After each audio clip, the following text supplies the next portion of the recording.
Yo guys, it's Old Man Chi here, RDS, back again. It's late on Sunday in the UK, and obviously this is a belated welcome to Rasmus Hojlund to Manchester United. Welcome, Rasmus Hojlund to Manchester United. Obviously, it's going to be a light show, and really we're going to just talk about, I guess, really the impact that we think Rasmus will have, a few updates just regarding when he'll be available, etc. But before we get into it, remember, guys, if you are new to the channel, to like, share, and subscribe to Red Devil Studio. Follow us on Twitter, Unite X, and smash the notification button. Here's Manchester United news and more. I'll be trying to do a lot more of these on the camera videos. See, I'm in the studio. I'm in the studio, number 7 studio with George Best next door, you know.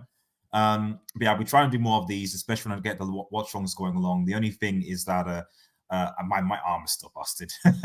So bear with me. I am going to be a bit slow. I'm going to be slow, but you just bear with me, and we'll hope you get it. Jolly, shout out to you, Jolly man. Hope you're doing well. Good late evening. Thank you for joining the chat. And obviously, for those, this actually is like a call-in show as well, guys. So for those who want to have their say on Rasmus Hojlund and how they think that he'll, be for Manchester United, let me know in the chat as well. Yeah, we'll get to it really. Also, if my signaling is coming out, just let me know as well.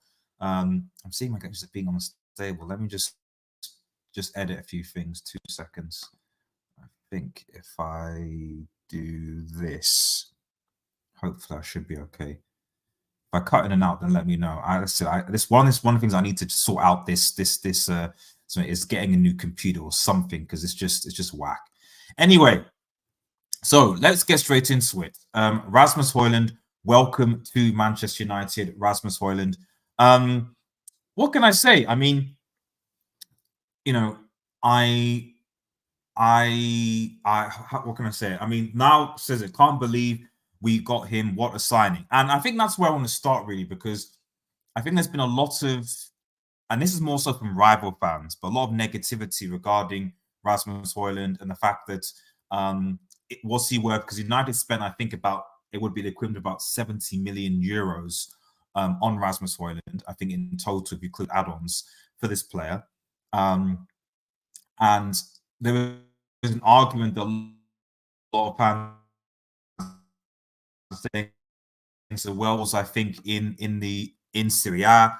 And he's not really done much at the top level as of yet. So there are question marks as to the impact that Rasmus Hojlund is going to have at Manchester United, and whether Manchester United were right in paying that amount for him, when maybe they could have, say, spent maybe more on a more experienced striker like Harry Kane or Osimhen, etc., etc., etc. For me, the way I kind of see it is that Rasmus Hojlund is a footballer who, how can I say, sorry, let me just quickly, apologies for the show. I'm going to just quickly see if my connection just gets a little bit better. I'm going to get rid of that, and hopefully that'll make things better. Okay, cool. Right. Let's have a quick look. It's like 70 million for 9 league goals, hashtag the Raz. Well, this is what I'm saying. That's what a lot of rival fans are saying. 70 million euros for 9 league goals. But at the end of the day, my counter argument to something stating like this is that this dude is only 20. Okay, this dude is only 20 years old. It's not like he's 29 or 30, etc. He's only 20 years old. So the reality is that if Rasmus Hojlund gets, you got to think about the context.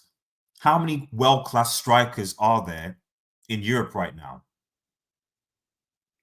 I can't think of, aside from Haaland,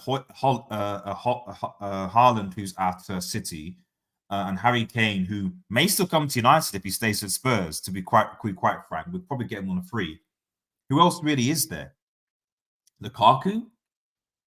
I guess Gonzalo Ramos, maybe from Benfica. That's about it, really. I can't think of many other strikers. And the fact that he's young, he's 20 years old, if this player gets 15, 16, 18 goals a season and keeps on going, then quite frankly, he retain his value. So paying 67 million for a 20-year-old prospect who has the potential to be a world-class striker is not bad in this market, because in 5 seasons he'll be 25, and if he's scoring 20 goals a season by then, he's going to be worth more than 70 million. So it's not a bad deal. But Mike, I see in the back, I want to bring you in because, in fact, the perfect person to bring in, because you probably know more about this player than me, to be quite frank. So if I'm honest, I wasn't following Serie A a lot last season. Big up RDS. When will you start doing live call-in shows? I mean, this technically is a live call-in show. The link is in the screen. So you want to come and talk about Rasmus, I'll start. But yeah, I'm going to start doing them because I'm not going to be doing match previews anymore, really, aside from like the big games, or if I'm doing like a collabs with other channels, for example. So most match previews won't be, but the match reactions will be. So essentially from next Monday, because that's when I think we play Wolves.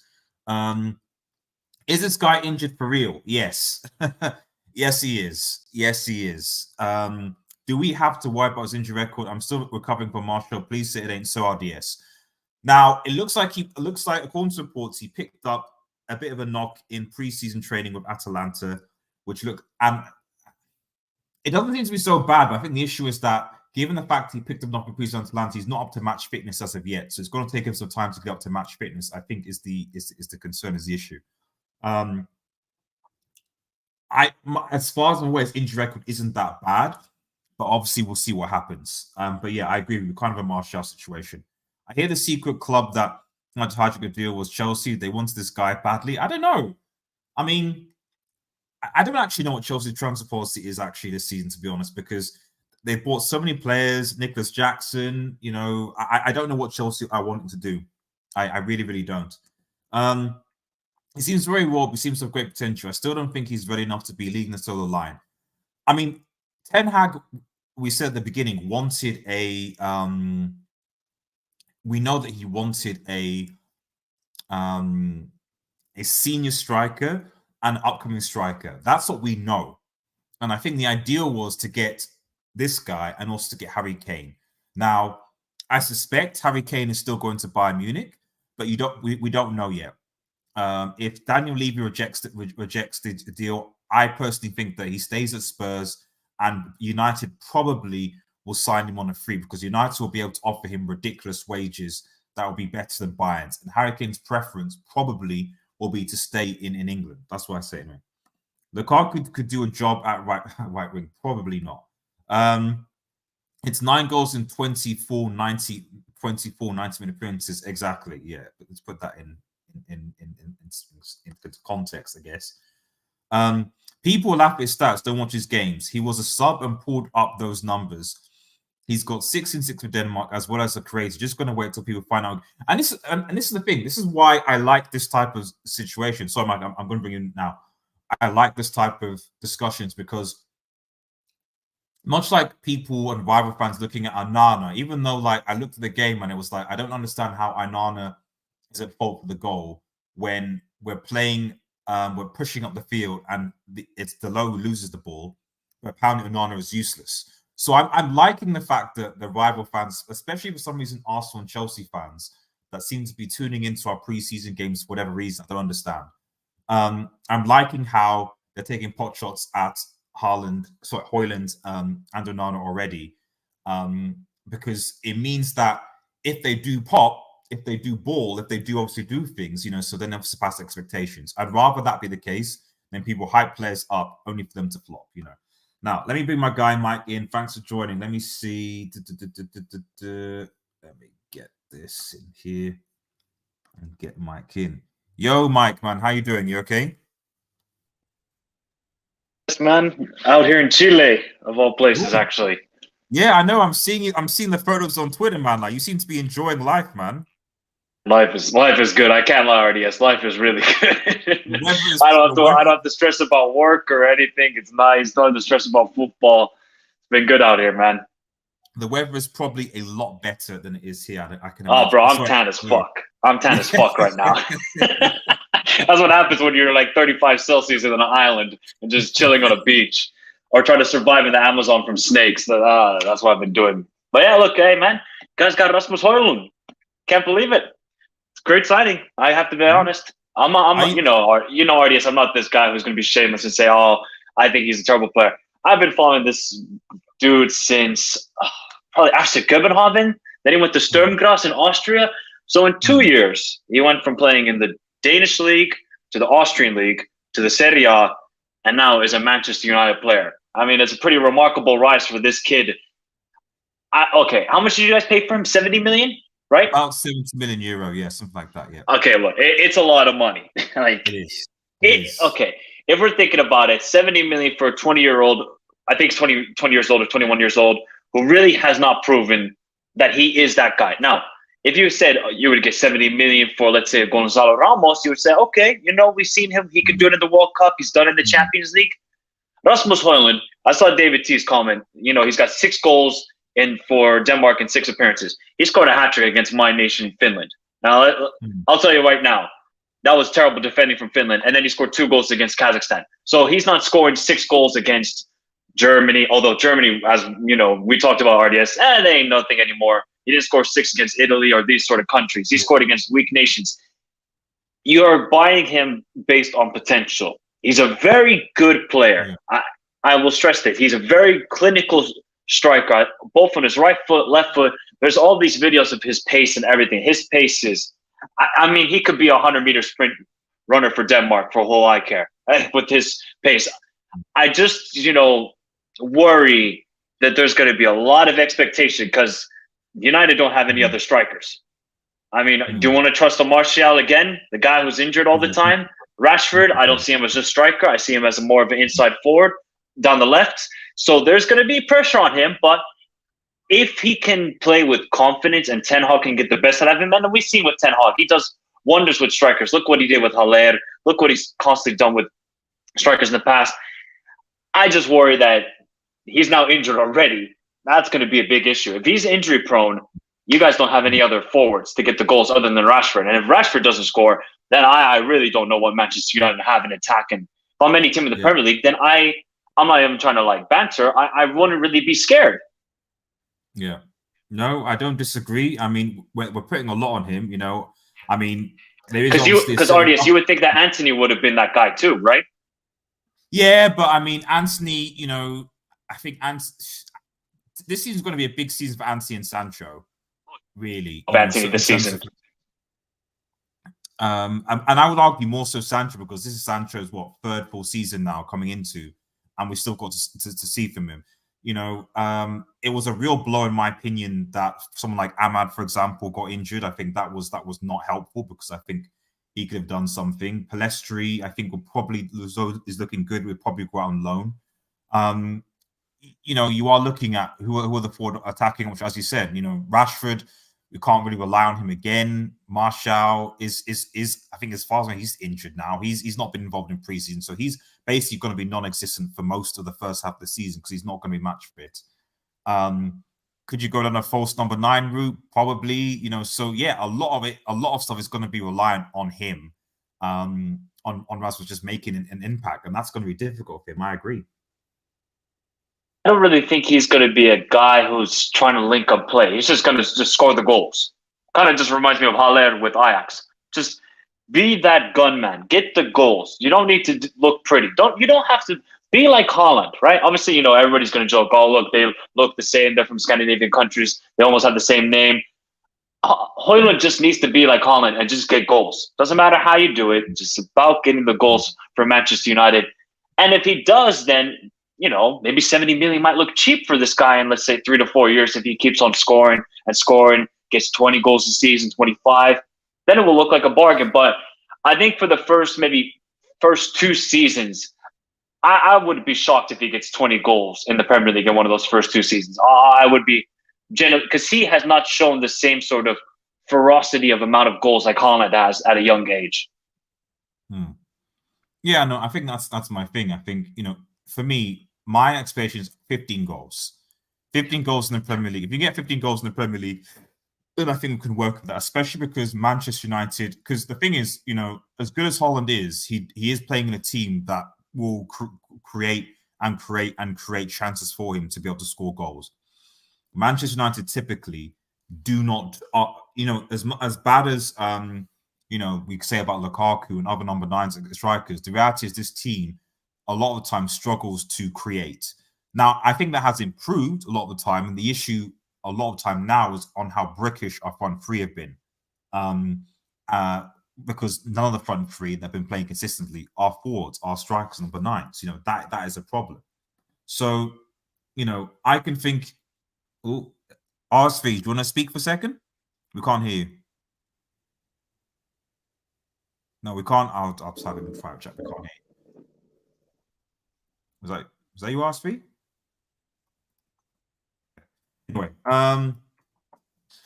so yeah, I just think that at the end of the day, I said this at the beginning of the transfer window, United actually need to sign 2 strikers, because when you look at the mass exodus of forwards that left us from last summer transfer window to now, we lost most of our forwards. We lost Cavani, we lost Lingard, we lost Mata. Even Pogba, to a certain extent, was playing on that left wing or as an attacking player. Then Ronaldo leaves. Obviously, the issues with Greenwood. So a good 4 or 5 of our main attackers that were in the first team went, and you replaced those. You lost 5 and replaced them with 1 player, which was Anthony. Sancho was obviously there, but it was just Anthony. That was it. And then Weghorst came in for loan. So really, you've not actually replaced the amount of forwards that we need to actually make a challenge. And we're still in a situation where we're relying on Hojlund to be a number 9. If he gets injured, well, okay, you're now going to have to rely on Rashford to basically come into that position. And then if Rashford is injured, or if there are other wingers that are injured, then you're now going to rely on wingers like Sancho or maybe even Garnacho. So yeah, it's not looking good for Manchester United in the forward line department, to be quite frank. Yeah, can you guys hear me now? Oh, go ahead, RSV. Yes. All right, great. We can hear you a bit, RSV. Yeah, go on. All right, cool. Yeah, it's been a while already. How have you been? I'm doing good. Hope you're doing well, buddy. Go on. Yeah, so regarding the Hojlund deal, I am a bit skeptical of the transfer, since he's very young. He's very raw, and we can't expect him to bang immediately.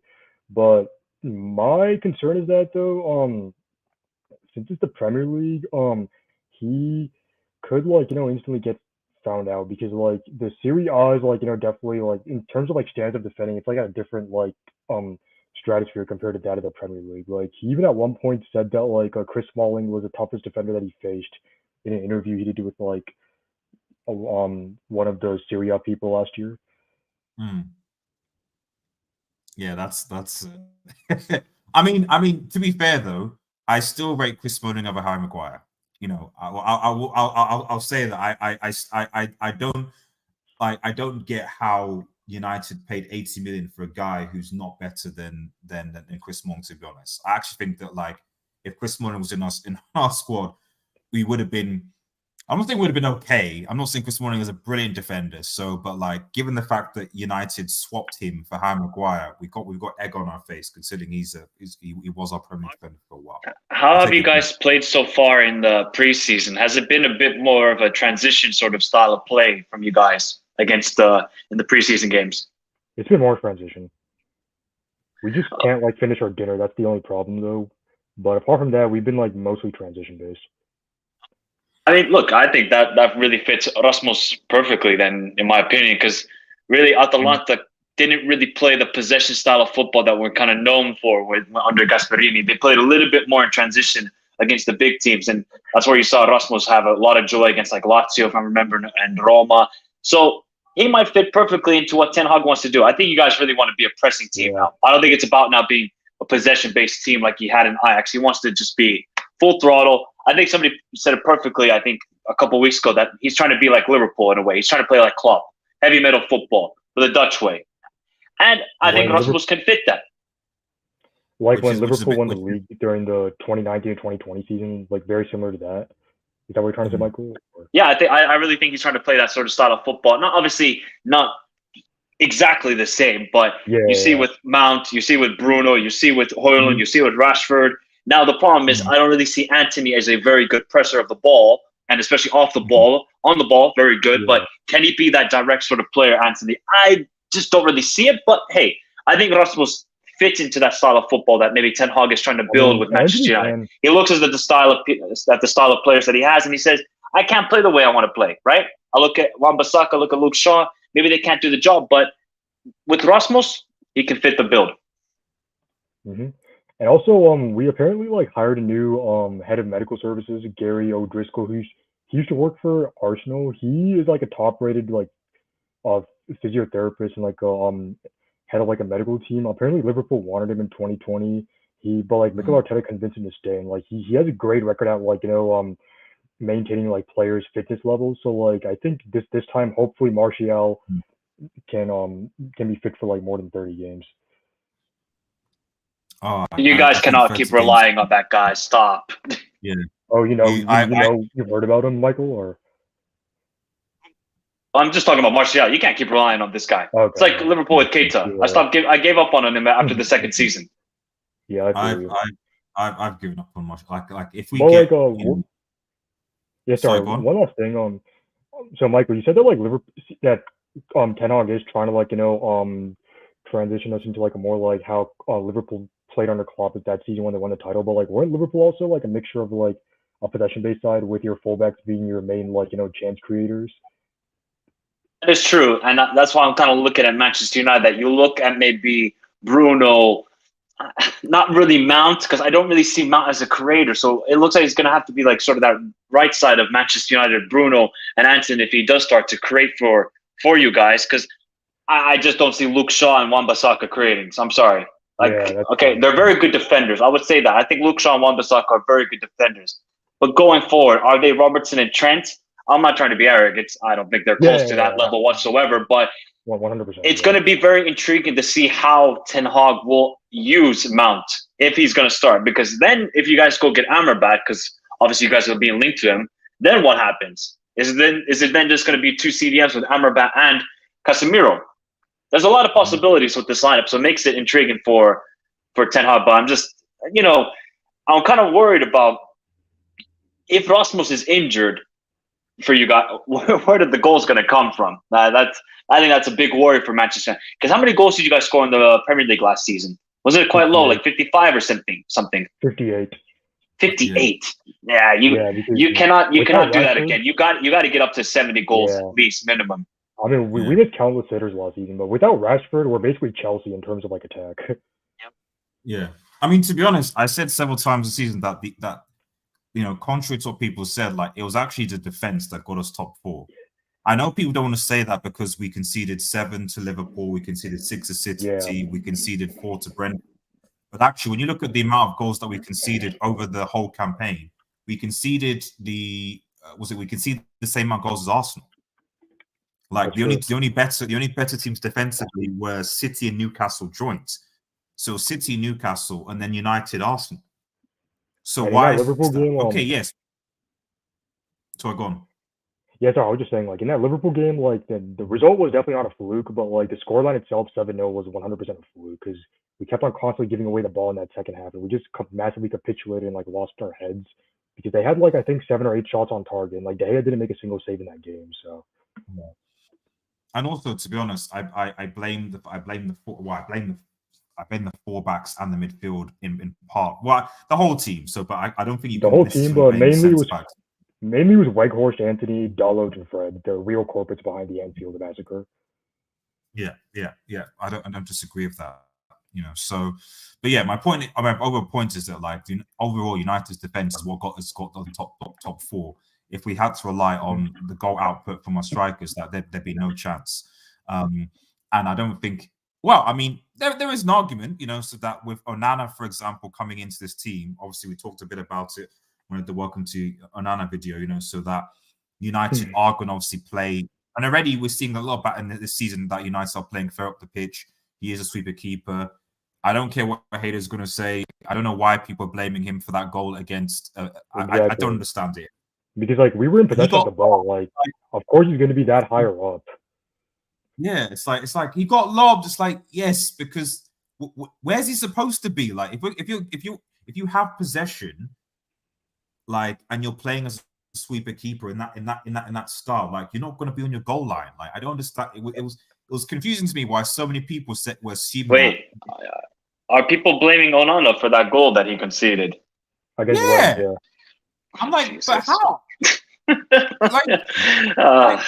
If we weren't in possession, fair enough. Or if we were, but we were in possession, and like he lost the ball. Dalot was the one that played the ball pass. The striker runs in on it, and it's like, well, yeah, of course, he doesn't have to take a touch. He can just lob it. It's like, yeah. Anyway, I didn't quite understand it, to be honest. But I think there is already a kind of an agenda on Onana for either rival fans, but maybe some certain fans that think, oh, De Gea is the best goalkeeper ever. So anything new coming in. If that's the case that he's the best goalkeeper ever, he doesn't have a club yet. Well, he's like the 7th choice for the Spanish national team. No, jeez. I'm surprised no Saudi club has even gone for him yet. That's what I'm even more shocked about. That De Gea hasn't been. I think there were Saudi clubs giving him. I think there were some Saudi clubs interested, but he obviously wants to sort of play in Europe and stuff and stay. Yeah. So, but you're right. Like, it's like, there isn't any. So, and to be honest, like, as much as I think the way United handled this, it was bad. At the same time, in fairness to United, there was a contract there for him that he could sign on slightly reduced wages, but it was there for him to sign in like January, February, whatever. I think it was March. I think it was. It was there. He didn't sign it. He delayed because he didn't know what was going to happen, whether it was going to be first or second choice or whatever. He didn't sign it, and then Ten Hag was like, "Okay, cool, you can be on one. Let's see what happens." And then at the end of the season, obviously, he made a couple of mistakes, and Ten Hag's like, "No, I want to get a new goalkeeper." Especially after if he'd signed the contract, so then he would. Yeah, so I don't think where United was good. Don't get me wrong. I don't think it was good at all. But at the same time, like, there was a contract there to be signed, and if he'd signed it at the time, then there wouldn't have been a situation. So, but anyway, this is not about. This is not about De Gea. This is about Rasmus.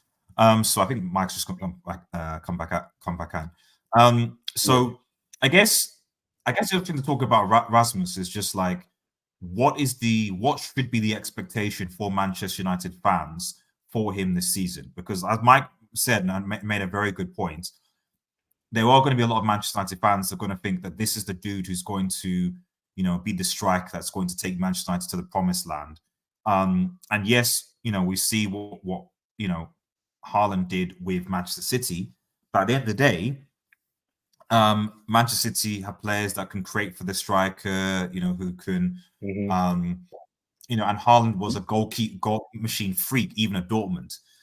Højlund is not that, So, what should be the expectation of Manchester United fans on this guy? Do you think, RSB? So I personally think like he needs to score like at least 15 goals, but he also has to be that like main link man for Rashford, because like if he's expected to be our main goal scorer, then Rashford, it's going to massively affect Rashford's goal scoring output. So like if he can drop deep and provide link up play, then Rashford can score a lot of goals. As Michael mentioned earlier, that Rashford's more of an inside forward.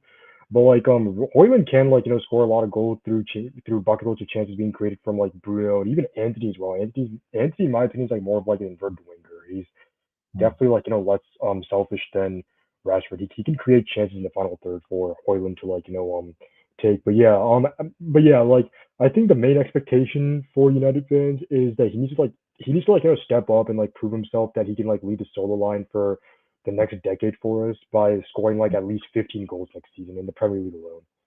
15 goals would be an absolute it would be I'd be over the moon if he scores like at least 15 goals next season.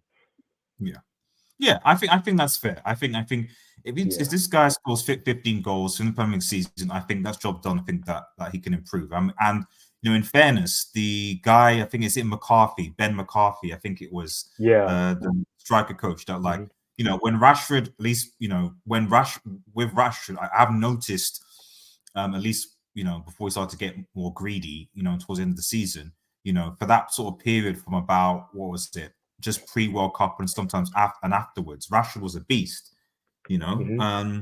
so I do think there's something to be said about, if Ben, I think it's Ben McCarthy, gets a hold of Rasmus, and he's obviously the main striking coach, and helps him to finish better, situations like that, we might see something from him. But I agree with you. I think that, Evan Ferguson is that guy. Only see Brighton selling for 100 sentiment. I wouldn't mind signing Evan Ferguson, but you're right. Like, there's no way that Brighton's not going to sell him. Like, people are saying that he could be the next Robbie Keane. I just think that for everyone that's complaining about the price, I mean, you got to realize that, like, what other striker was available for less?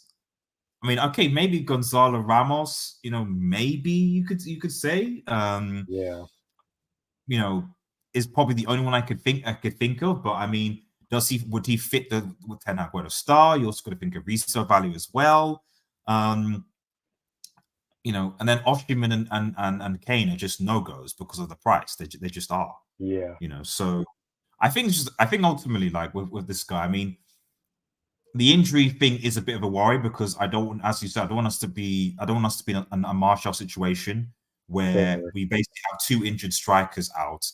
But we did hire a new medical team. That guy from Arsenal, he has a really great track record with the Arsenal players. Yeah, I'm hoping that's the case. So because we can't be relying on Rashford to constantly be leading the line all the time, which is essentially what we've been doing. We're just think about it. Like, we're relying on because people forget Rashford is our academy player. Like for all the money that Manchester United have spent, United is still effectively relying on our academy player to basically lead the line for us. The biggest club in terms of finance, money, and football, we're relying on academy player to lead our line. Which is insane considering how much money we spent. Yeah, it's absolutely insane. Yeah. I'm not saying Rashford is bad, but I'm not sure with Rashford. I just feel like he shouldn't have all the pressure to be able to constantly be scoring the goals in the line when you spend 70 million on Sancho, you spend 80 million on Anthony, you had Ronaldo, you had Cavani, you've had Lukaku, you had all these players, and yet we haven't been able to consistently do that. But let me just bring in Pride. I think Pride's waiting in the back to have his say on Rasmus. Pride, can you hear me? Hey, what's good, RDS? Can you hear me? Hey, how you doing? You good? You good? Good. Welcome back. Welcome back. New season. New season. So yeah, just thoughts on Rasmus Hojlund and how you think he'll what he'll think he'll add to this Manchester United side. Yeah. So I've seen a bunch of games from him. Not really focused on the clips, but more on his overall game. And from watching it, what I would say is that, okay, he's very raw initially. So it's gonna take some time to mold him to the striker that Ten Hag needs. But from the abilities that he already has, I'd say that he possessed some of the abilities Holland has in the fact that Holland can, for example, he's blisteringly quick. So his top speed is very high in comparison, like just like Erling Haaland. So you put the ball in the channel, he can get it for you, like he can run past defenders really easily, really quickly. And his acceleration is very good as well, in a similar mold to Haaland. His hold up play needs a lot more work, but I would say his link up play is much better as well. Um, aerially he needs some work as well, because there's been a lot of times where he misjudges the flight of the ball, especially during goal kicks. So that needs some work. But I would say I would characterize him more as a penalty box striker. If you go and watch the Denmark versus Finland, the Euro qualifiers where he scored a hat trick, that'll summarize his game to a T. He is more of a penalty box striker, well, and he has very good movement within the box. Like during crosses, those type of situations. So I mean, he's still very raw. There's still parts of lots of his game that he needs to improve. For example, link up play he needs to improve. Hold up play he needs to improve.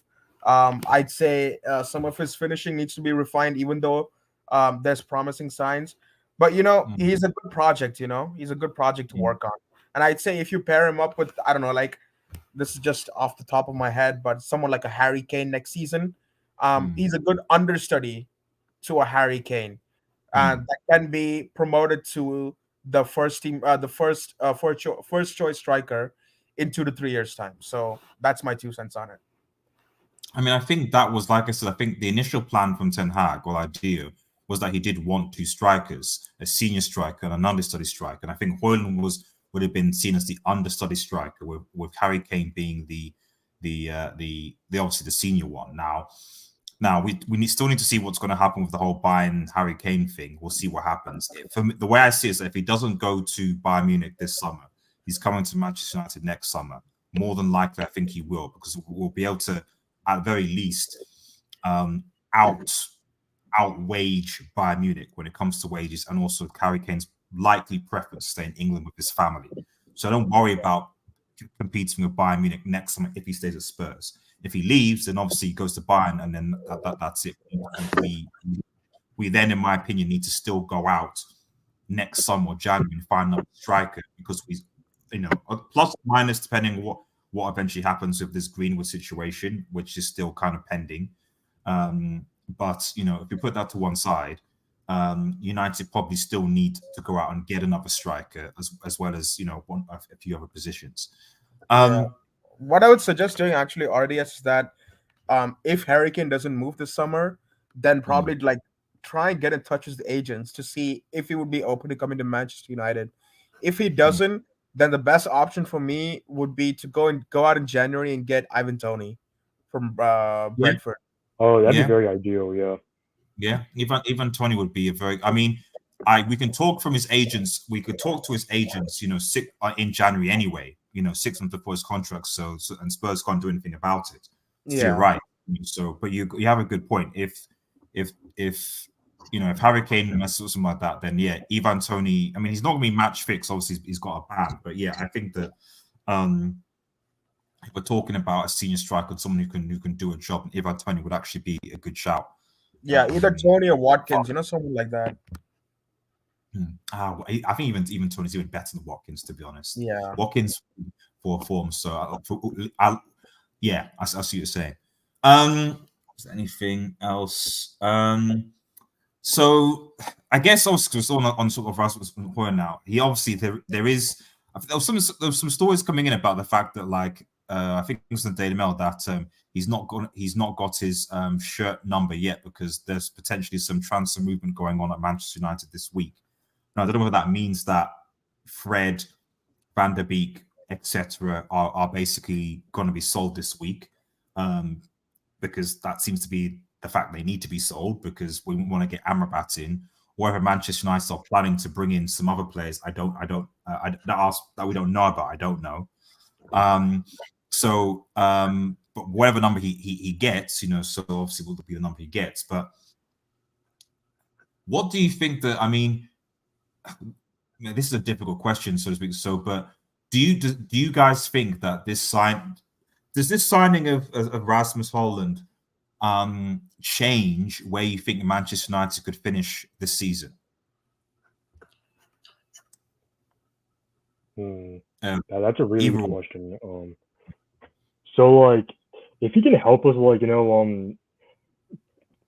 if he can help us, like improve like Rashford and even Anthony's like goal scoring output, and if Anthony also like creates a lot of chances for him, then I can actually see us like scoring a lot of goals next season. And, like I can see us like scoring like at least like 15 to 20 more goals compared to like what we did last season, because last season we were atrocious in like scoring goals. So RDS, before I answer that question, I wanted to ask you, where did you predict Man United finishing the season? So the season preview is probably going to be tomorrow or Tuesday. Actually, I'm not decided yet. Tomorrow Tuesday, so I've not given my Manchester United prediction yet. But last season, I said that we're going to finish 5th. That's what I said. This season, just looking at how the teams have been setting up, I predict us 4th. That's my thing. You predict 3 better teams than us? Chelsea and Liverpool have massively improved. Manchester City, Liverpool, and possibly Newcastle. Really? I think we'll finish above Liverpool and Newcastle easily. I mean, Newcastle are going to be playing in the Championship. They don't know what it's like to be playing so many games. So yeah, Liverpool. I don't think their squad is good enough to finish above us. Like I know their attack is really good, but their midfield is still it's still not complete. Yeah, and even the defense, they need another defender. You know, they do. I don't know. I think my thing is that like I don't disagree with you guys, but I still feel like their team. I think the perfect day to do the prediction would be on deadline day, whenever the transfer window closes, because like who knows, like no, that's on the 1st of September. On 1st of September, this is very unlikely, but like it's not impossible. We could possibly get Chouameni in the last week. Yeah, well, it's. The thing with me is right. It's just like I get the squad decision, but my thing is that right now I'm looking at this United team. I still think it's quite unbalanced. I still think that the midfield is quite unbalanced. The strike and the goal situation is still something, and so I'm kind of like thinking, yes, okay. And we still need a new right-sided center back. Exactly. So in theory, yes. If Højlund cooks. And if somehow we can get the whole Mount and Bruno thing to work in the pressing, then we can do better this season. But I'm still not convinced, especially when I've seen him from pre-season, that is going to be the case right away. Possibly as we grow into the season, it might. But I suspect that we're going to be losing quite a few games, just still trying to adjust, still trying to tweak, still trying to figure out what our identity actually is as we build into more of a transition team. And I'm not like too keen on Amrabat, if I'm being honest with you, man, because I think the World Cup hype is like, I do think the World Cup hype is going way too far, in my opinion. I'm not saying he's bad, but like when we're losing Fred, I'm like, okay, like is Amrabat that massively better than Fred? Like, okay, maybe a little bit. I don't know. I don't know. Like, I think he's a massive upgrade on Fred. Because the thing with Fred is, right, he's a very good presser, yes, but he's not good on the ball. And another thing is, when we are playing so high up the line, like with the high line, you need to have qualities such as 1v1 defending, especially. And Fred is horrible at that, which is one thing Amrabat excels, because he has that recovery pace. He can slide tackle. He's good on the ball. And he's a very good presser, especially from the back. So I think it's a massive upgrade on Fred. He's the type of player that you would get when you combine Fred and McTominay. Gotcha. But the thing is, though, like Fiorentina are only asking for like 35 million for him, though. That's like my slightest concern because like if that's the case, then he's probably an average player at best, who would be perfect for a team like West Ham or Fulham.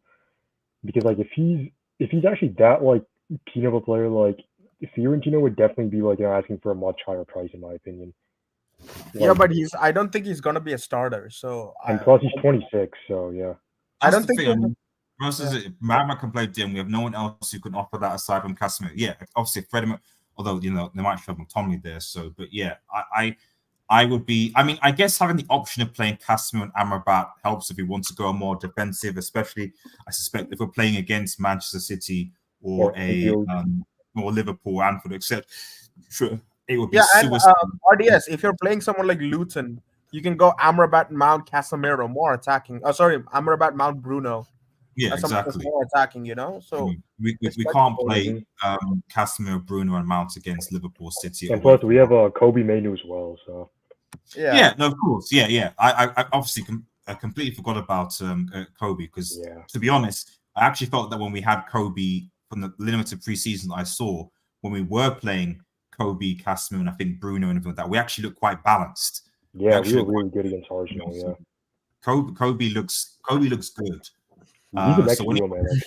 I was like, oh man, like just because.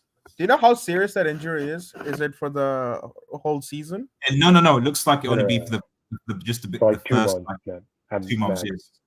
So I think he'll probably be back by the end of, which is actually good. I think he'll be back because when we get into the beginning of September, we go into like a pretty difficult run of games. Yeah, Emirates. We got. I think we've got Spurs and a few other things, but I'll obviously talk about that in the preview. So he'll be back before we start those run of games. We've got a fairly decent first 5 games. I think are all winnable without star sort of players, and if we can, if we can do well in those games, and I think at least when we start a hard run, we should have our best players available.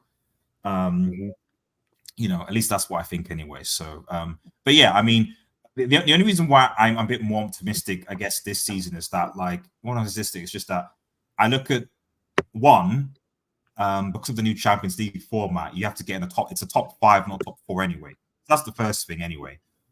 The second thing is that I still, just observation-wise, Spurs look like they're a mess. So I don't think I'm going to take Spurs seriously for like a competition. And Chelsea, I'm still kind of like, Spurs haven't really know center back right now, or they signed a centre back recently from was it Monaco?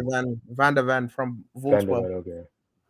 But they still need like at least 2 more center backs, man, because that defense is still very diabolical. But yeah, exactly. So I still think, and the thing is, they signed so many players that I'm like, are we 100% sure that they're? I know it's preseason, they did something, but are we sure they're going to 100% gel when the Premier League starts? I don't know. So Chelsea's still a bit of a mystery to me.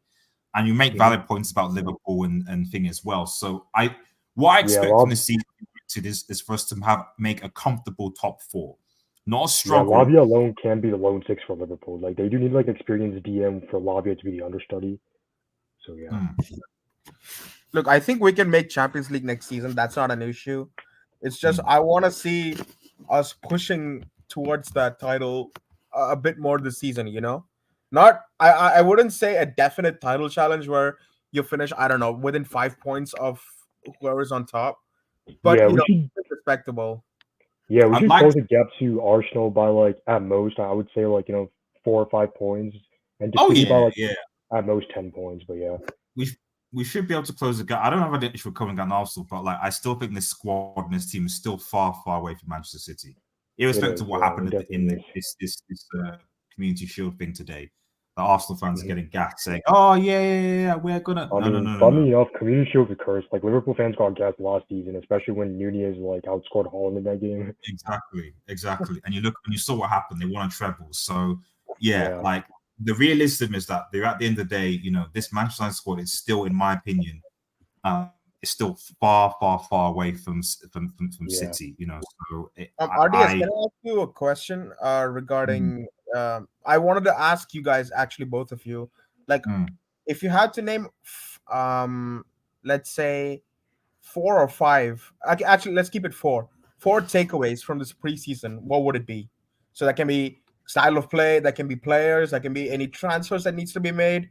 Any improvements, any deficiencies. What any 4 to 5 takeaways from both of you. I think the biggest improvement is our away form against the big sides, especially on places like Anfield and Etihad and St. James's Park. And for Ten Hag to not be stubborn and not be very one dimensional and be quite pragmatic, especially when you're 2-0 down, just sit back and just surrender, because I don't want to see any more spankings against those teams away from home next season. It cannot happen next season. If we lose 2-1 or 1-0, but at least play with some sort of desire and some sort of passion, then I'll take some sort of satisfaction and joy from those games. It would be upsetting losing to them, but at least there would be some sort of satisfaction and be taken when we play against those sides away, against those specific teams at their grounds in particular. Yeah. I'm going to continue my skepticism until next season, until I get proven wrong, to be honest, because unlike a lot of United fans, I've still not forgiven this team for 7-0 or allowing City to win a treble. I'm also not forgiving Ten Hag for being very stubborn and not making substitutions instantly, and also constantly relying on Weghorst in particular, because Weghorst was one of the real culprits behind why we capitulated against the big sides away from home. Even against Spurs, when we played Spurs away, as soon as he brought on Weghorst, we got absolutely killed by Spurs at their ground. Exactly. And I know that people wanted CR7 to leave, and that was the problem. Yeah. So, but it's people seem to just sort of put all of Manchester United's angst on him, as if somehow he was the main culprit, and yet obviously when things disappear, he disappeared. Like I said, Anfield happened, Sevilla happened, so it was I don't. Yeah. The point I'm trying to make is that the way I see it is that this team still needs to prove a lot to United fans. I know we've got new signs, and everyone's happy, and we're gassed, etc. He also needs to he also needs to stop doing specific experimentation, playing Bruno on the wing, which does not work at all. I don't understand why he keeps playing Bruno on the wing. We saw it happening into Madrid recently in preseason, even at Anfield, playing Bruno on the left, and against Spurs when he brought on Weghorst to play him in the number 10 role at Spurs' home ground, which shifted Bruno to the right. I don't want to see any of those type of weird experimentation next season, because I was absolutely sick and sick to my stomach when we got trashed by those teams at their grounds. All right, I'm gonna bring. I think this guy called Noah. It must be the first time in the channel, so I'm just bringing them back. Noah, first time on the show. How you doing? I'm doing fine. Thank you for having me, guys. No problem. So, are you? I assume you're a United fan. Yes, I am. I'm a United fan. Just wearing the blue, so I'm not sure. Just to confirm. Okay. So just what are your thoughts on the Rasmus Hojlund signing and the impact that you think you'll have for Manchester United sort of going forward into the season? Well, Rasmus Hojlund, the Denmark striker, he's a great player. He's 20 years old, and I'm looking forward to him, that he has capable of the way he's using the style of playing, how he progress, and also the ability that he has, even the running speed that he has. But I'm looking forward to him. But it's not just only him. We also that we might sign some great players like him. But I'm looking forward to him. But everyone keeps saying that Haaland and Hojlund are the same, but I don't think for me that listen, I think for me he's ready. I'm definitely that it can help us, that it can, for the level to get there to the top 4. That's the aim. And also getting what we want is achieving, for the top 4 race, and also for the top scorer. I hope for this Premier League, it might be difficult for him, but it will take time for him. But at least I hope that he gets 50 or 20 goals this season. That's my predict, and I hope he can get a great season. That's what I can say. No, that's fair enough, and thanks for your input, Noah. Yeah, I mean, I think the general consensus from a lot of Manchester United fans in the chat and around, so is that I think a 15 goal, minimum sort of turnout this season for Rasmus Hojlund would be good for certainly a player that that looks like he's slowly but surely improving season on season, and for his debut season in the Premier League. And I think what I like about this panel and also the community is that I think everyone is being a bit it seems to be a bit realistic. I don't think anyone is saying that this Manchester United team, as it stands now, is going to challenge for the title or win the Champions League. I think we're expecting a season where we should improve. We should hopefully to play better. We shouldn't lose in the manner that we lost last season, 7-0 to Liverpool, 6-3 to City, the battering against Sevilla and Brentford, for example. But there's still a mountain to climb. And I'll be honest, some of that has to do with the signings. If you told me that at the beginning of the transfer window we were going to sign Harry Kane, Kim Min-jae, Caicedo, Onana, and maybe other fullback, I might be like, okay, maybe we can go for the title. Whereas the signings that we signed now, I'm kind of like,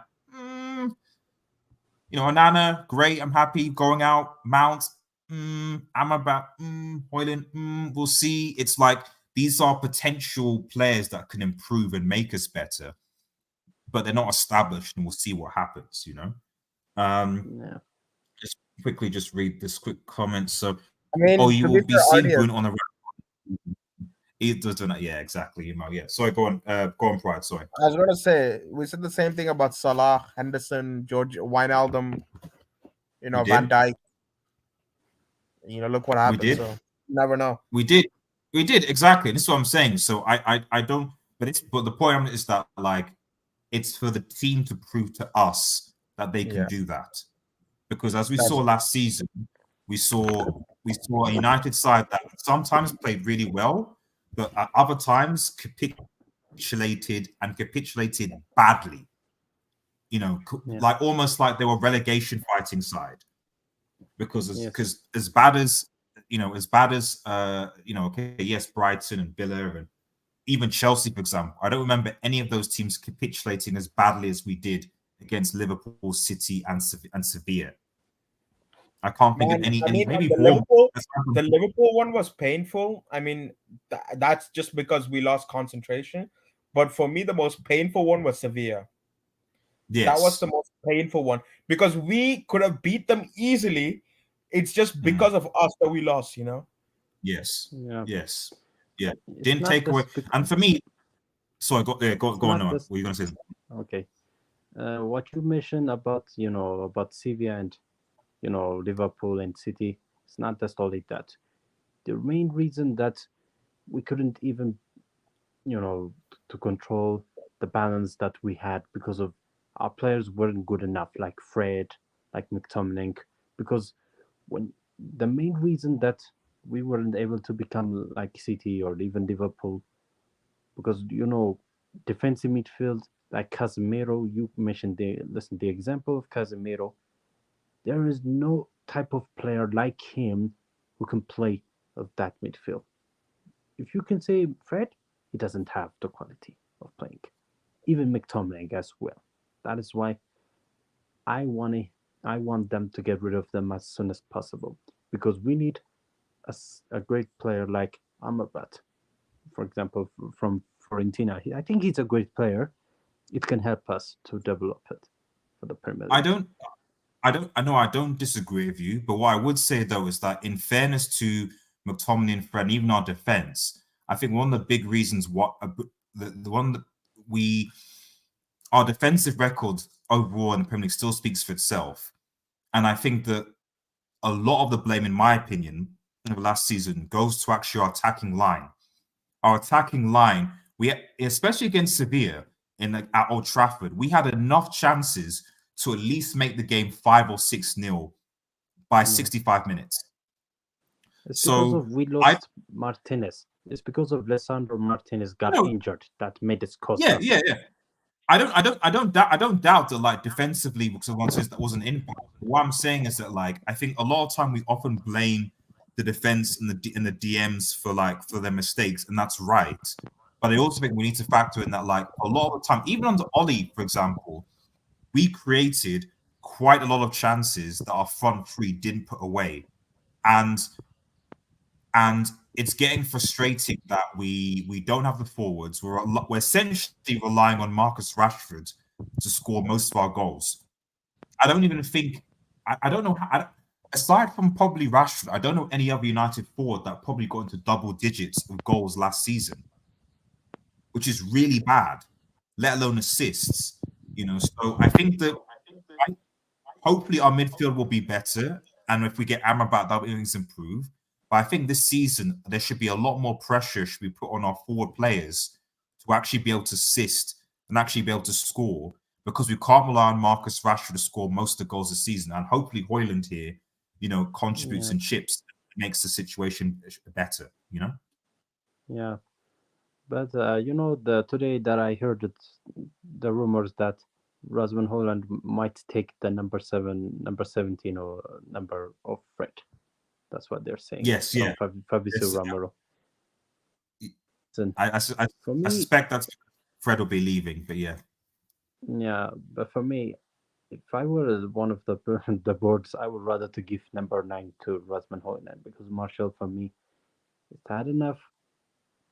I just want to sell him as quick as possible, because we cannot risk like an Is injury. Martial 9 or 11? I thought Martial is Pride 1. Is Martial 9 or 11? I thought it was 11. Actually, he's 9. 11 is Greenwood, actually. Mason Greenwood. Oh, right. Okay. We'll put that to one side. 11 is Greenwood. Okay, fine. I'm with you. Okay. Yeah. I'm gonna just round because we won't be now, but just sort of last thoughts. So last sort of question for the chat and the panel. So, okay. Question, like, how many goals do you think Hojlund will score combined? So that's in all competitions. How many goals do you think Rasmus Hojlund will score? So that's Champions League, Premier League, FA Cup, obviously EFL Cup. How many goals do you think that Rasmus Hojlund will score in all competitions? That's the final question. Okay. It depends that, certain competitions, even if we are in the Champions League or in Europa League, it depends for me, because it might get maybe around that 33 goals. 33 in all competitions. Okay. In all competitions, because that's really high. I was gonna go ahead. I think there's a possibility for me, because it's not just going to be a goals. Maybe a little bit assist as well. Maybe he can reach it around till 7 until 5 or until 10. That's the minimum you can get him. That might be his best season. Wait, is this just goals or is this goals and assists? No, this is just goals. This is just goals. This is just goals. Just goals? Oh, just goals. 33. Yeah, not goals. Sorry. So just goals in all competitions. You think he'll score 33? Yeah. Fair enough. Fair enough. Yeah, go on, Pride. Yeah. This is really hard. I was gonna say 22, but I'm gonna say 20 or 19. Because I think there's gonna take, especially I think he's injured now, isn't he, for like 2 to 3 weeks? Actually, 2 actually. Yeah, 2 weeks. Yeah, so 2 weeks, yes. But he might. Games. Yeah, there's saying that he might not return. He might not play against Wolves and Nottingham Forest and even as well, because he might be back out against Arsenal. I don't think he'll play against Forest either, because if he came in before, I think what Ten Hag was going to do is use him as a sub for the first game and then bring him on in the second game, because he had no preseason. But the fact that he's injured, he might miss the first 2 games, and he might be brought on as a sub for the third game, most likely, because I don't think Ten Hag would introduce him as a new player against Arsenal itself. So I don't know if it's Arsenal or Spurs, but it doesn't matter. So I think he's gonna miss the first 3 games. I think he would start the fourth game. So bearing that in mind, I'd say I want to say 17 or 18, just for the first season, which is not bad.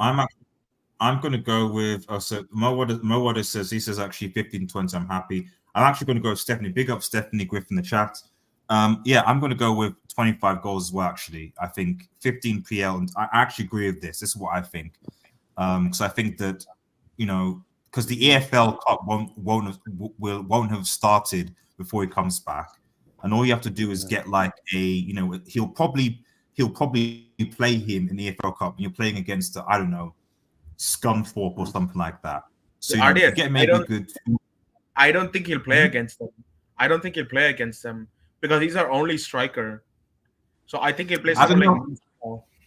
No, I don't know. I think no one can hack like last season with the whole I want to win and I want to win all trophies and competitions, etc. everything. Like I do think like he'll want to play his strongest team, especially if with Hojlund he wants to get him up to a fitness. Because I think the EFL Cup probably starts sometime in October, I think it is. So around that October, if anything, like he wants this like because he won't want to play. Yeah. So you want to get this guy minutes, you want to get this guy games, and I think when you give a guy confidence, you play him against like a Scunthorpe or whatever. You get 2 or something goals. I don't think let's say a brace, for example. And then you go deep into the competition, and then before you know it, same from the Epic. So like. I would expect him to get at least, depending on the draw, 3-4 goals in the EFL Cup, and then maybe another 3 goals, for example, in the FA Cup. And you're already on 7 goals there with those 2 cups. And then, it's probably reasonable that he could probably score maybe 2 or 3 goals in the CL in the group stages, potentially, he plays. So I don't think 10 goals across those 3 positions is unfeasible. Can you check his injury record if that's possible? Like, do you know what his injury record is? Because that also might factor into how much he plays. My thing is here. Just have a quick look whilst we're going live. So Rasmus Hojlund injury record. Give me 2 seconds, everybody. Okay. Injury record. Although Hojlund, well, this is basically although Hojlund hasn't suffered any major injuries today in his short career. So yeah, let's have a look. Injury history. The transfer market is pretty good. Let's have a look because they're pretty good at this type of stuff. The only thing I see in his history is 22-23 adductor problem from May the 3rd this year to the 12th, 9 days. That's about it. That's it. Okay, so he's pretty healthy then. Then I would increase my tally to like 21. Yeah. So it seems like it's pretty easy. Yeah, I'd say like 12 Premier League goals and 8 cup competitions. Yeah. Will he be our starting striker when Martial is fit? Yes. 100%. 100%. Yeah, he will be. And I'll go one step further.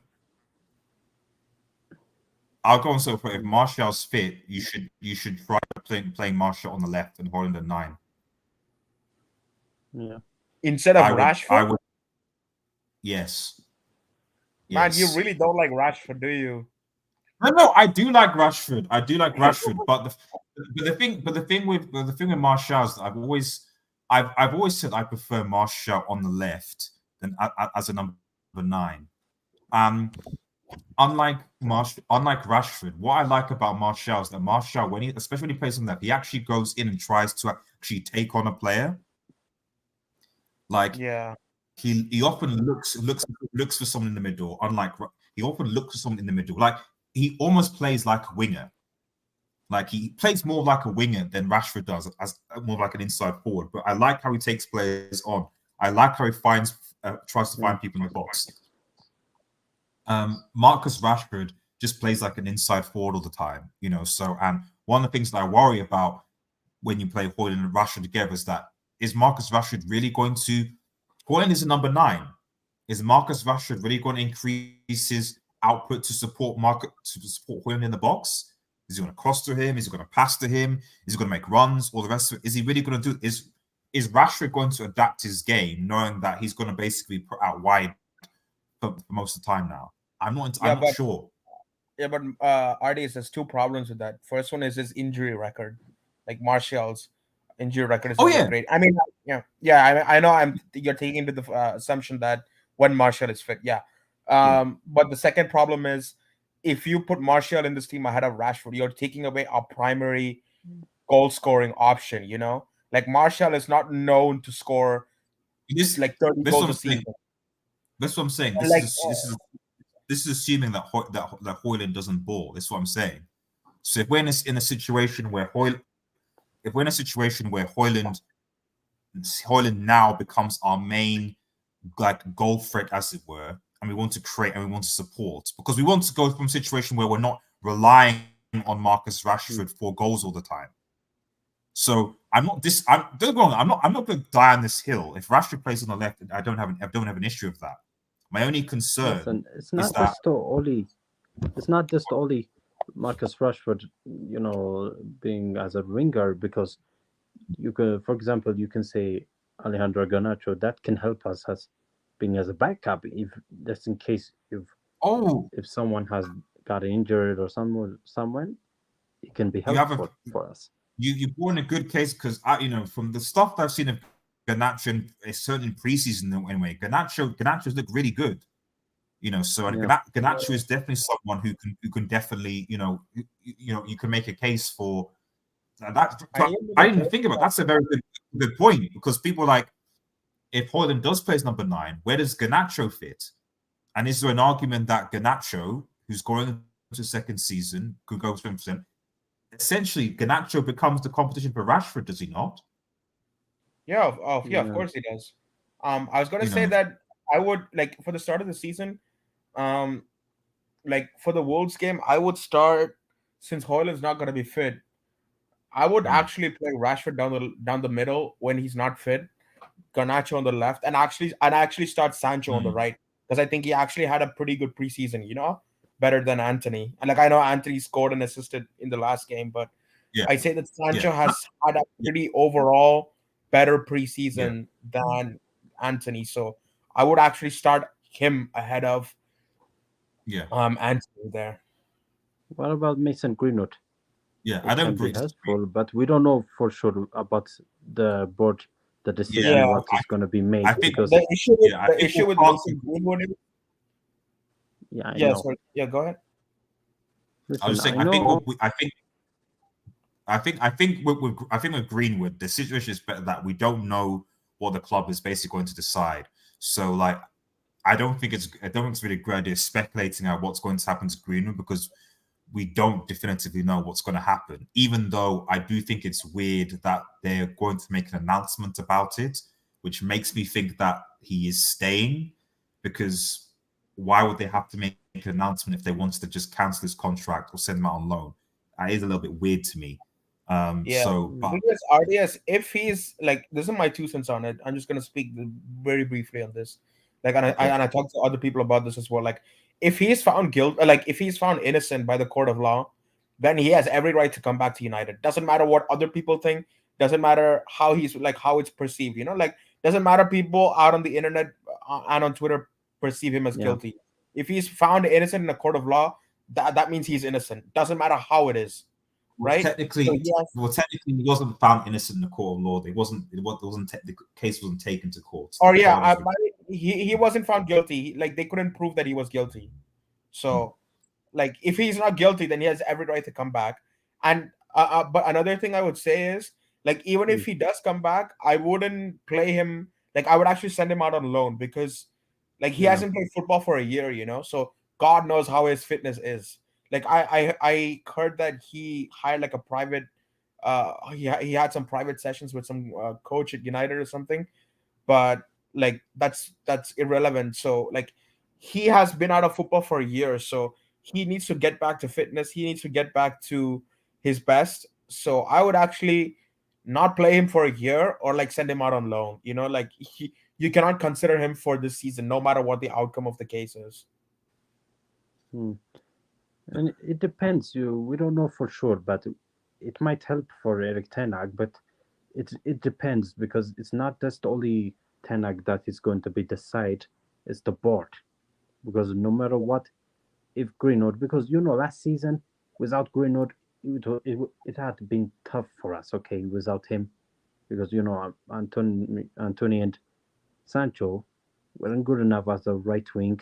Because listen, as Anthony, his first season, some games were good, sometimes it wasn't good at that time. But Mhm. as long as for me, if I were Mason Greenwood, I would go back to the club and give all my best, because I know for those reasons in my past, I just want to move on forward. That's what I would care. As long as a fan, I would rather to bring him back, because we don't want any risk to take, because I love Mason Greenwood. We all know that, because if some United fans does not care about Greenwood, I don't want to say nothing about it, because it's their opinion. But for Yeah. me, I really do want to come back. I would rather to be happy if he comes back. It Hmm. can help us for the squad. That's all I can say. True. True. All I Very true. all I will say on this matter is that at the end of the day, it's up to the Manchester United board to basically make the decision, and whatever decision that they take, whether they let him go, let him stay, obviously Yeah. it's up to his employer, because he's fundamentally his employer of Manchester United. Mm. So we'll see what happens. I don't have an opinion on it either way. Is actually my take really. So because I think that Manchester United are big enough.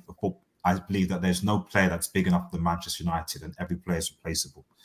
I would rather play a Rashford, Sancho, and Anthony in that order at the start of the season. Okay, even though Sancho plays out wide, he looks way better in the middle than anyone so far this preseason. That's fair enough. Mm. As in Lee Parker related to the Greenwood situation, so he'll get Buddy back slowly. I think business is since he's an asset in United, yeah, and of course that's how they'll take it. So, but yeah, I mean, at the end of the day, putting that to one side, so my the season preview will be on uh probably Tuesday at this. Well, actually, I might delay a little bit. I need to just get a few other people on to Yeah. sort of agree to it. So we'll probably might do it on actually Friday evening, actually, instead of the weekly Q&A time. But yeah, thanks everyone for tuning in. Really appreciate it. Make sure you like the video, and subscribe to Del Studio if you're new. Mm. Obviously, season's going back in. The next United show is going to be the season preview. We're going to get a couple of United fans, and we're going to try and work out what the best starting Oh, 11 is going before to you be for leave, the RDS, season. Oh yes, um, Pride. Go. sorry to interrupt, but like, is there Hmm. still any updates on the takeover? Have you received any? Aside from a show that we did with Tom on Wednesday, which essentially was basically the update was that the Glazers still want to sell, um, and Qatar feel like they are Qatar still feel confident. That's basically where we are really. I Like mean that's like so, the usual. That's like the line every week, isn't it? It's like a hmm, non-update update, isn't it? yeah, pretty much, Mm. pretty much. Like there is Yeah. literally no. I mean, I What? don't know. It just feels like the Glazers are still my. I think the way that I kind of see it is right now is that the Glazers are very very indecisive, and I Mm. don't really know why. Well, they're very very indecisive, and I also think that they overvalue the club. I think that Mm. I mean, as Tom even said, I think they actually value the club at 8 billion, which I think is absolutely insane. Yeah. Um, What I the listen. the What I Rangers really said, "Listen." mm, So go on. listen. The only thing that I really don't understand that is the Glazers that why they are not even trying to make a decision. Are if they are Yeah. being honest, not going to are they going to sell the club or not? That's the only thing. Yeah. Let's speak the Yeah. truth. So Because as a Man United fan, we are demanding that this has to change because we had enough. Because our club has been ruined for like what 15 years, I think, around that. This hasn't changed ever since Fergie left, for Sir Alex Ferguson left, because it hasn't changed. Because remember what Cristiano Ronaldo said everything to those words when he left, because the jacuzzi, oh the yeah. training facility wasn't good enough, because that made me when I realized that Cristiano Ronaldo said he was correct, because that is why I don't understand on the Glazers. They're not good business. When a good business cares about a club or do something kind, you need to do the right thing. You have to give whatever you want. Do what right is, do the right thing. The Yeah, club, no. what they Yeah. love. un- It's not just the boards, the fan. The fan wants something new, something creativity and mindset. That's what But Mo, yeah, is what club is all about. this is under the assumption that they actually care about the fans. They don't. Like I know. it's not like the Yes, Chelsea takeover. Like the Chelsea yes, takeover, if you looked at the Chelsea takeover, he actually looked at every single bid and then he talked to them and asked them, okay, how much money are you gonna invest? What are you gonna do for the club? Are you gonna invest in the stadium? Blah blah blah. Exactly. These guys don't care. Exactly. They're just looking for the biggest bid. That's it. Like they don't care how Exactly. long it takes. If it means they And get 500 million extra and they wait for another 6 months, they'll do it. yeah, exactly. And that is where it comes to, because at the end of the day, there's two things. One, the Glazers are undecided, because people remember the Glazers it's like a family of six. It was bought by their dad and then given to their children. So four of the six who aren't really involved are happy to sell the club. I think they probably would have, if it was up to those four, the club would have been sold by now. That's the reality. Probably to Qatar. But the two in question, Joe and Avram, who we do see, they're the ones who are like, I'm not sure. I don't know. We still want to sort of stay, etc., and do our thing. Yeah, get those likes up. Get those likes for Stephanie. yeah. Um, Yes, um, I agree with and that. Listen, I agree. yes, I know it. Listen, I don't know what's going on. The club is what they're not doing the right decision. How long are we going to wait? That's the question that I'm talking to this question, because I need to know the answer. That's what fans wanted, the truth, because I know as long as it takes, as long as we takes, because listen now, if the Glazers does not sell this club, we're not going to win the Premier League. We're not going to win FA Cup or even Carabao Cup or none of it. How how does a club, Man United club, would not even get achieving under by the Glazers? That's the question. Even Champions League as well. How we're going to achieve if we don't get I, a highest level? That's the question. I, I would rather to get the Saudi or a Qatari investment that can achieve. You could look at, for example, last season, Newcastle United. They brought a new owner and changed this system. They finished in fourth yeah, under no, by Eddie Howe. It gave them a success. Why won't we yeah, learn from our past like them? Because they changed. They want to create something. That's like I told you. Because until then, the protest will continue, because I will demand that United fans will continue with this protest. That's what I will say this. I don't disagree. Now we got to round up the show. So once again, Yeah, thanks everyone for tuning in and watching. Really appreciate. Shout to everyone in the chat. Make sure you like, yeah. share, and subscribe to Red Devil Studio if you're new. Follow us on Mm. Twitter and Twitch. Links in the description. Obviously, second channel Red Marvel as well. Stay tuned. Season preview. Season Big up to preview you, is my brother. Big up to No you. problem. Thank you guys on the panel for Noah, Pride, and RSV. Really appreciate you guys. Have a nice day, everyone, and cheers. Peace, Big up, peace. RDS. See ya. And make sure you follow him, guys. Make sure you follow. Peace out. Bye.